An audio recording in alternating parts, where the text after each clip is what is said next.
batuya union sacrée bakomi kobimisa ba projet. Mais avant ya kokota na kati ya makambu oyo, na kati ya makambu oya projet oyo ezali kolandela mwana mboka Deogracias Mutombo comme ancien gouverneur, ezali juste kotalisa motema mabe ya régime ya Tshisekedi. Parce que selon les rapports de l'IGF, j'avais ces documents ici, l'IGF a fait beaucoup de rapports, des enquêtes, mais na kati ya rapport ya projet Bukangalonzo, le nom de l'ancien gouverneur de la banque de l'époque, ils allaient quitter. Et il y a eu beaucoup d'erreurs na kati ya dossier wana ya Bukangalonzo.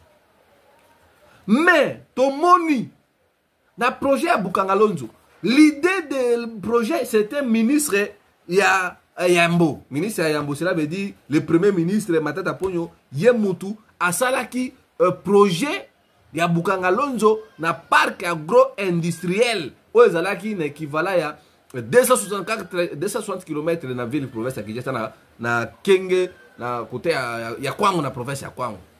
Parc on est une superficie à 26 000 km².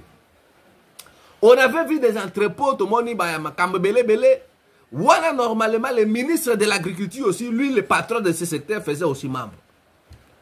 Dans le rapport à IGF, on a cité le portefeuille, industrie, développement rural et ainsi de suite.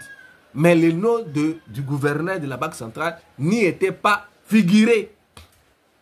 Parce que, Nakati Makamu Oyo, responsabilité du ministre des Finances. Nakati projet Wanande Ezali. C'est le ministre de la Finance, c'est lui le responsable. C'est parce que le ministre de l'époque, c'était M. Patrice Kitebi, lui qui faisait donner des ordres, Mbongo Ebima ou bien Mbongo Kubimate. Mais Lelo, à l'époque, ils allaient Patrice Kitebi.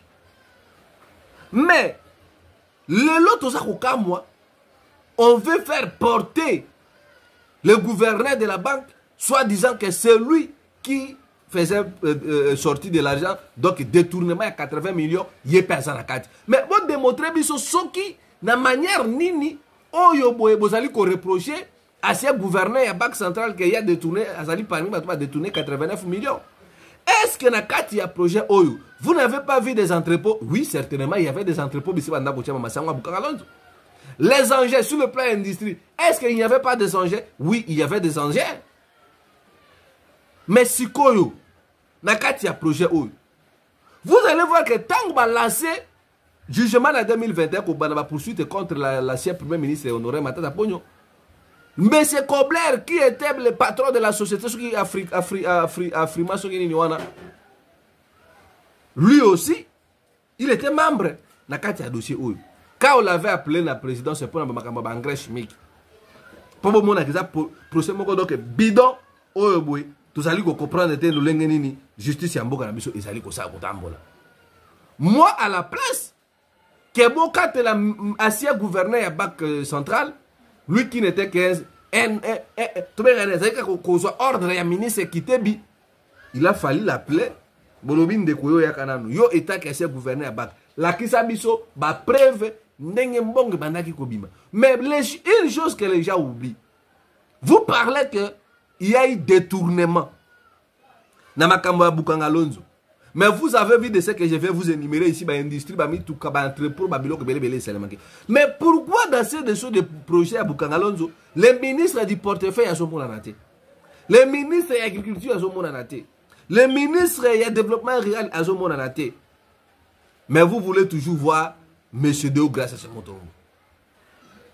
Vous écartez le ministre de la Finance, vous avez copié sa ordre. Pourquoi? Parce qu'il est membre de l'Union sacrée. C'est un procès purement et honteux, rempli de mauvaise volonté. Tout le monde a un procès à Vital Kamerhe Awa. On avait invité monsieur